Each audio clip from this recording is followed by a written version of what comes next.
and it has sunk into the ground. I found why these broke, these failed. Also, it's got a big hole, rip in the fabric. Which came first? I don't know. So this is your best choice if you're going to be in an extreme environment. Hi everyone, welcome back to my next video. I am back on my property in northern Arizona.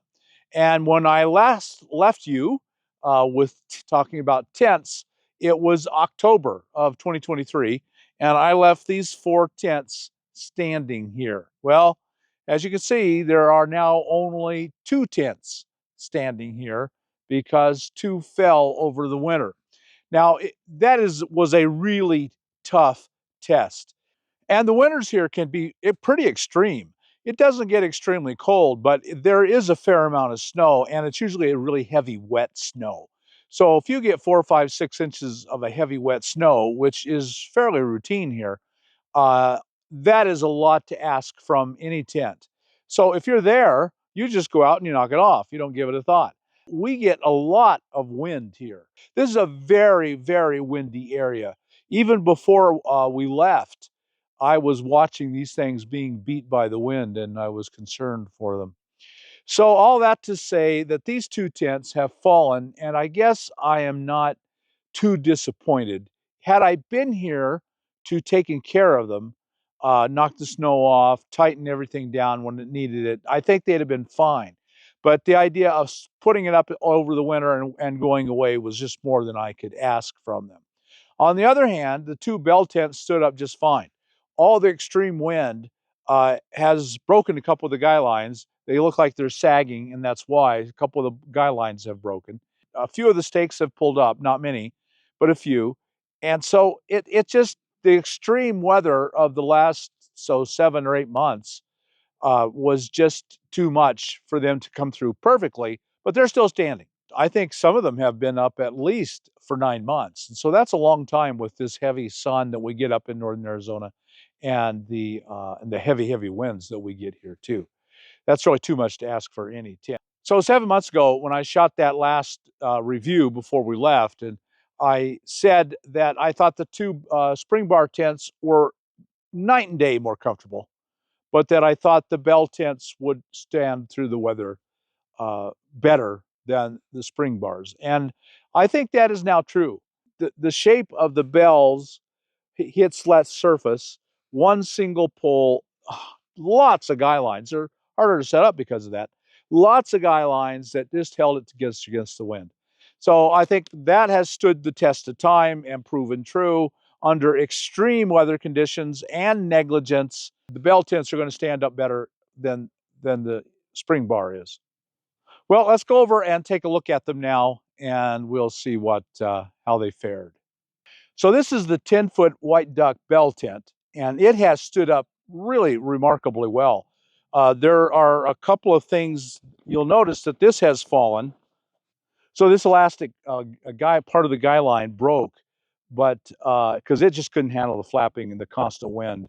And that's a cheap part to replace. It's not even essential. It just helps it to stay good and tight. But having lost that, it's nothing at all. And I haven't seen any other damage. We'll go in and look around here in a minute. This loop is still here and undamaged. Since this loop is undamaged, there are no repairs need to be made. You'll just replace that elastic or just not use it at all. You can just tie right off on this, although I think it does have a useful purpose. And there's another one of these right over here. Let me show you. It's the exact same thing. So this one has failed as well in exactly the same way. So these just weren't quite up to the extreme test that I put them through. The tent came through otherwise unscathed. We'll take a look inside just a minute. So now I'm standing in front of the 16-foot Whiteduck bell tent, and it has no damage. From what I've seen, I haven't been inside yet. From what I've seen here on the outside, there's no damage of any kind.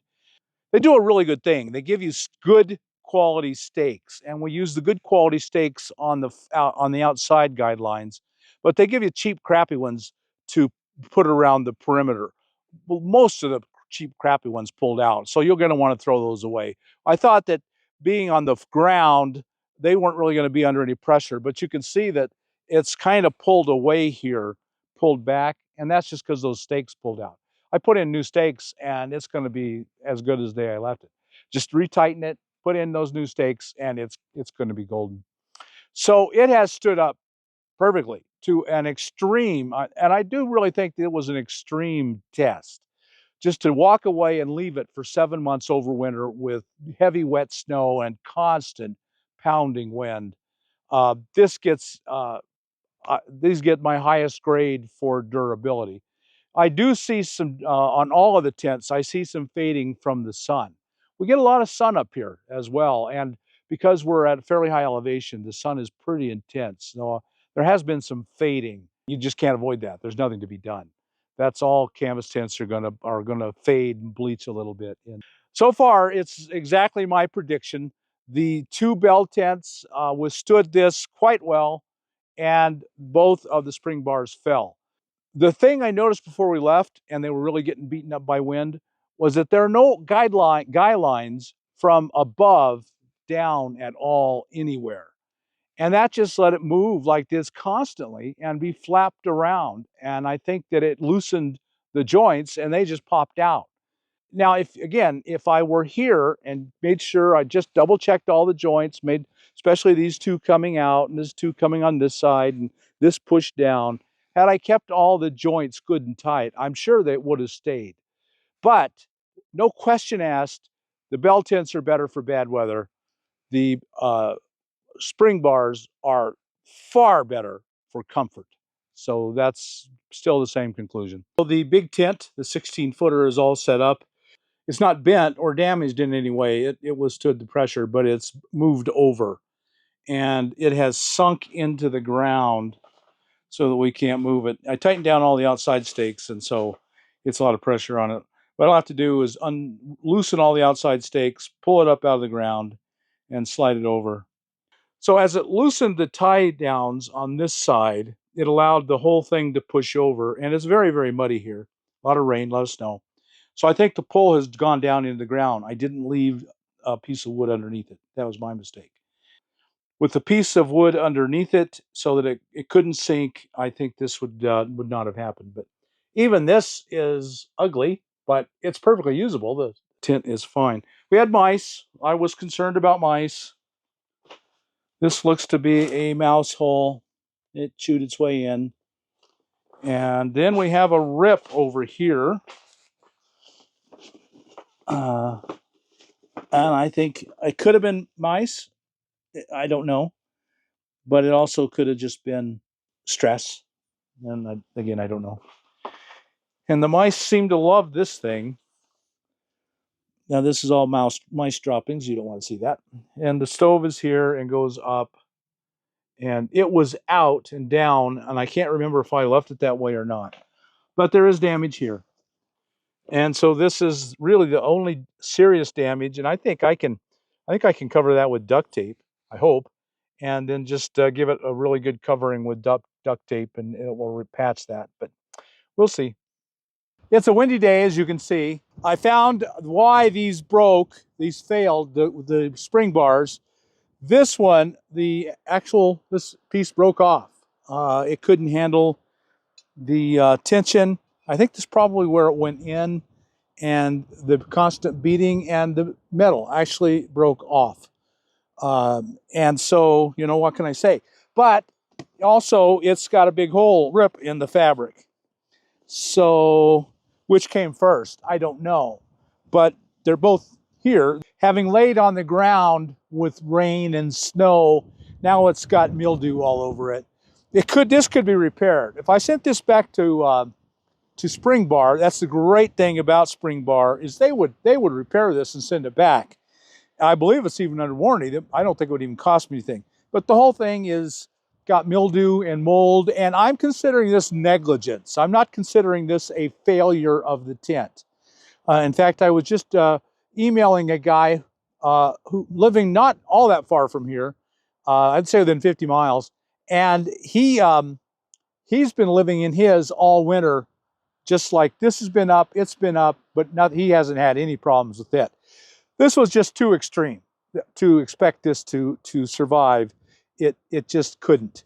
So I'm not going to blame them. I don't like how there are no windows on the big bell tents, but man, they will stand up under almost anything. And so that's what I would buy if I needed to live in something in extreme wind environments. I would choose a bell tent. All right, real quick, let's go look at the other. This is a 10 by 14. Let's go look at the 10 by 10. So now I'm back over at the 10 by 10. And I think it's smaller, and none of the poles actually snapped like they did on that, but the fabric did rip. So it's, I assume you can see how frayed and ripped up this is. And again, I could send it back to Springbar and they will repair it with all the mildew on it. And yeah, I'm not going to. And again, I got to say this was too extreme a test. This was essentially owner negligence to leave this thing set up in this extreme environment. I've been saying 6 months. It's actually been 7 months, and we set it up a month or two before. This has been standing in this extreme environment, summer and then into winter, for 9 months. And that's just too much to ask without maintaining it, keeping everything tight. The lack of guy lines are a problem for me. Now let's move on to the bell tents, and we'll give you my final thoughts on the bell tents. So this is the 10 by 10 bell tent. First, I've had this tent for a very long time now. I've owned it for 2 full years, and it has been set up the majority of that time. I bought it in Pahrump, Nevada, and I set it up in Pahrump, Nevada for probably 2 or 3 months. Then we went to Quartzsite for the winter, and I had it set up in Quartzsite for 2 or 3 months. And then we came here, and then I had it set up for the entire summer. And so it's probably been standing in this kind of wind for 20 months out of the last 24. So that is pretty darned impressive. And in fact, that's the reason I bought a 10 by 10. It's fine for one person, but you don't have any extra room. It's not big. But look how little surface there is to be abused by the wind. And the teepee sheds it. You know, it's very aerodynamic. The wind just hits it and blows around it. And at the bottom, it still hits it a little bit because that's a little bit flat there the last 2 feet or so. But it sheds wind. And the wind in like 20 months of the desert and here has had no impact on it that I can tell. It stood perfectly. So this is your best choice if you're going to be in an extreme environment.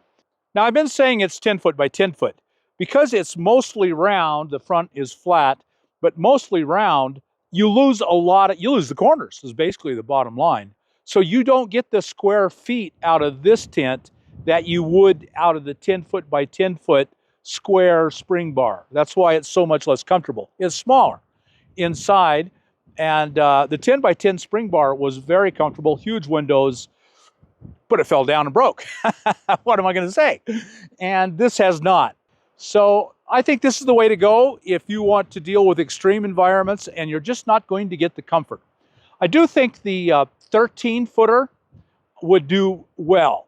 I think that would give you the room you need. It would really expand, give you the room you need. That's 16, and I think it's just a little too big. It was hard to put up. This was easy to put up alone, and that's a big deal. The big 16-footer was hard to put up alone. I really struggled with that. In fact, I couldn't put the center pole up. I had to get someone to help me. All right, what's the bottom line here? If you don't abuse the Springbar, they're so much more comfortable. They're pleasant. Their warranty, you can sit under warranty. You can sit it in and get it repaired. Once the warranty has ended, you'll still get it repaired. But these are just too far gone for me to repair them. I like the bell tents most of all. Again, it still comes down to this. If you want the ability to withstand horrible conditions, the bell tents are better just because there's teepee. For comfort, nothing beats a Springbar. Those things are just incredibly comfortable.